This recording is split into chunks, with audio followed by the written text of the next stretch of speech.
So, okay, now I'm going to tell a quick story and then we'll end there, relating to this example of the two birds and the fruits of the tree. Okay, it's an interesting example that's also given in the Mahabharata and many of the Upanishads, and Gurudev quotes this many times. There was a guru named Domya. Domya, he is mentioned in the Mahabharata as one of the great gurus and sages. So he had many disciples. Of those disciples, there are two that are specifically mentioned. They are called Upamanyu and Aruni.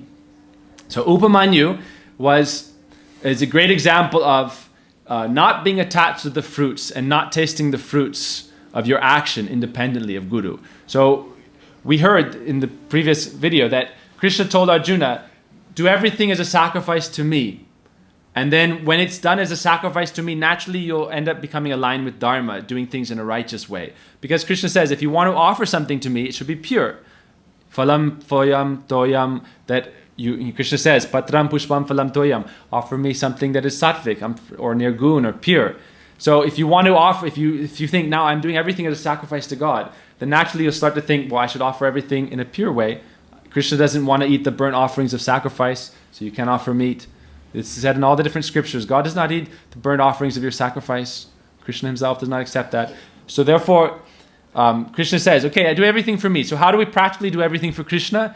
The first limb of bhakti is Guru Padashray. Rupa Goswami says in his 64 limbs of bhakti, and Bhakti Rasamrita Sindhu, he says, the first limb is approaching and taking shelter of a genuine Guru. That's why the first verse we learned after Tata Brahma Jigyasa is approach and take shelter of a genuine Guru who is Brahmanishtam and Shrotyam. Right? Tasmad Gurum Prapadyeta, Tad Vigyanartam Sa Gurum Eva Vigachit. So, if you want to actually apply this method of becoming detached from the fruits of your action and becoming blissful, having approached the Absolute Truth himself, then you must approach a genuine Guru who is himself in union or communion with that Absolute Truth. So Upamanyu approached his Guru, Domya, with the sacrificial firewood, offered it to him, became initiated, and then he began to be a caretaker of the herd of cows of his Gurudev. He began to take care of the cows. Generally we see, when you enter the Gurukul, you're given the Goseva, because by serving the cows, you become sattvic. Then when you're sattvic, you can develop higher consciousness. Sattvic is described, its quality is that of illumination. So you become illuminated by Sattva Gun. That's why the story of Virochan and Indra, they had to approach Brahma, the Guru, and serve the cows. They become sattvic. So that's why we see even we have our Goshala, and in Braj it said, how do you serve the cows? Massaging the cows, petting the cows, feeding the cows, giving garland, arti. So they would do like that. His Guru told him, you should try to expand the herd. Care for them very nicely, make sure no one gets lost, make sure no one gets hurt, and then, be a good animal husbandry. Try to expand the herd for your Guru's service. So he was taking care of the cows and the calves, and his Gurudev saw that he would come back, and Gurudev was observing him, and he saw that he was very fat and healthy. So he said, why are you so healthy and fat? You're like all day running around behind the cows and calves, and I haven't told you specifically anything to eat, but you're still very healthy. He said, after the calves drink the milk, then I again milk the cows, and I take that milk. And so he's always taking the milk, and you can imagine he's drinking 5-10 liters of milk, so he's gaining some weight. So his Gurudev told him, I didn't give you permission for this. Why are you doing this independently? Stop doing that. He said, this is for the calves, so you can use this as an argument for the vegans actually. It's that, the milk of the cows is meant for the calves. Why are you taking the calves' milk? This is from the Sastra. Domya told his disciple, Upamanyu, hey, why are you stealing the cow's milk? That's for them. Krishna did the same thing in Braj. Puruji tells this story many times, that Krishna was disturbed when he saw that they would give the calves a little bit of milk and then pull them back and then take all the milk themselves once the cow has already released her milk flow. So he said, Krishna would say himself also, let the calves drink to their full satisfaction. Afterwards, the cows, they keep some, because if the calf drinks too much, it'll get diarrhea, indigestion. You got to limit what it can take. And then also the mother cow, she wants to give to humans because they're also her children. And Krishna says that the cows are one of the mothers of the human race. They're actually sent by Krishna's own vision. Krishna himself as Lakshmi Narayan, he said, I will appear on earth in the form of Surabhi. He sent Kamadhenu from heaven, who is the heavenly cow, and he sent her to earth to expand her dynasty of cows. And he said that you should give your milk to the human race in order to make them healthy and be nourished. And that's why their milk is called kheer or amrita, nectar. And even Prithvi Devi, the earth goddess, when she appears in a personified form, she appears as the cow. And as the cow, she gives, there's a story in the Bhagavatam how she says, take from me whatever you want. You should milk me, and whatever you desire will come from that. And so the humans in Rajagun, they milk and certain things come. The demons in Tamagun, they milk and they get things like alcohol. Yeah, and that's why we see, Prabhuji says that those who think that I'm vegan, he says even the grains and wheat, things like that, that's also a manifestation of the earth goddess's motherly milk of affection that maintains the world. So even if you're eating grains, in one form, you're drinking the milk of Mother Earth. So without Mother Earth, we cannot really survive in any way. But anyhow, not to sidetrack too far. So Upamanyu was drinking the milk, and his Gurudev told him, stop. I have not given you permission for this. So another few days went by, some weeks went by. Then again, Gurudev asked him, you're still fat and healthy? Why haven't you lost weight? Fat shaming him, right? So then he said, oh, what are you eating now, basically?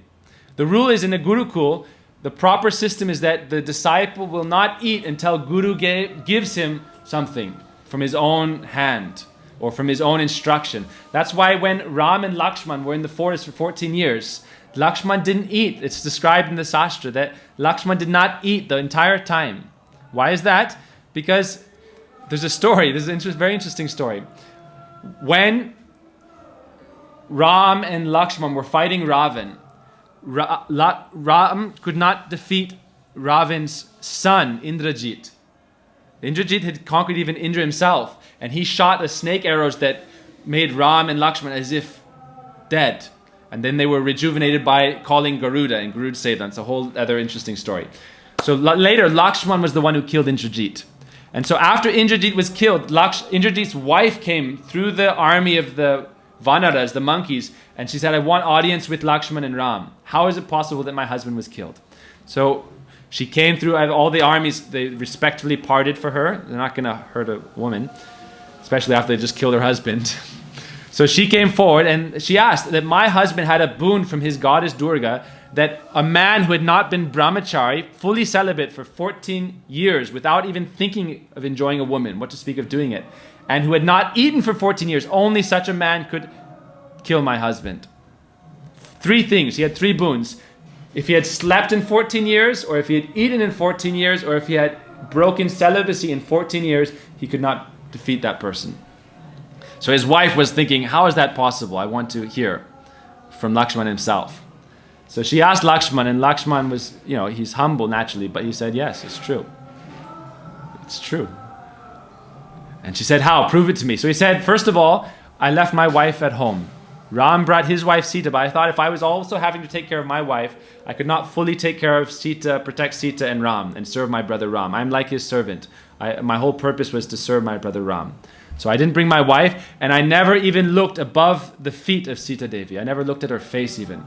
So she is my mother. I never, what to speak of the question. It said to think of your elder brother's wife or your brother's wife in that way is like one of the worst sins. So he said, I never looked above her feet. That's why it said for Prophet Brahmacharis, if you want to be a really Paka Brahmachari, Gurudev would say, your eyes should never go 3 feet in front of your feet. Your eyes should, keep your eyes down and never look up.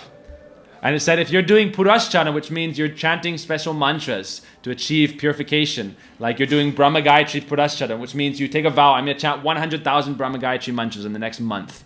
And all day and night you're just chanting Brahma Gayatri. If you think of a woman, if you're a man, you think of a woman in your mind, then you have to start over. If you see the back of a woman or the hair of a woman or the face of the woman, you have to start over. This is described in Sastra. Because it immediately brings you back down into material consciousness.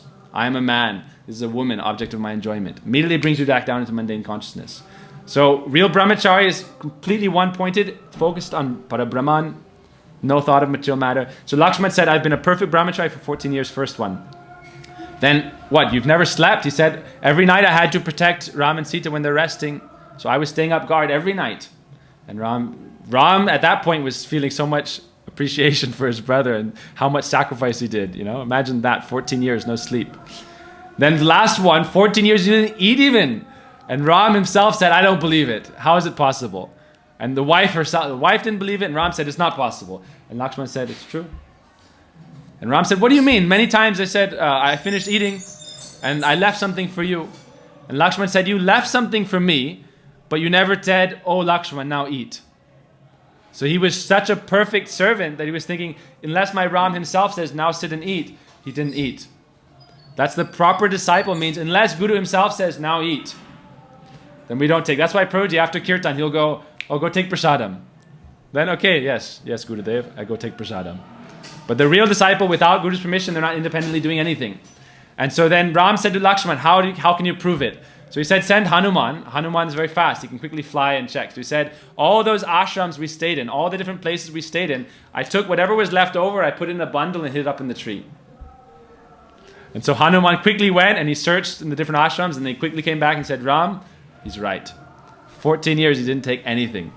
And so at that point the wife offered pranam and returned and said, I accept defeat. Otherwise there's no way. Lakshman also being Guru, being Baladev, he knows everything. He knows that how are we going to defeat Indrajit unless I perfectly follow this vow. So he showed the ideal sevak's nature.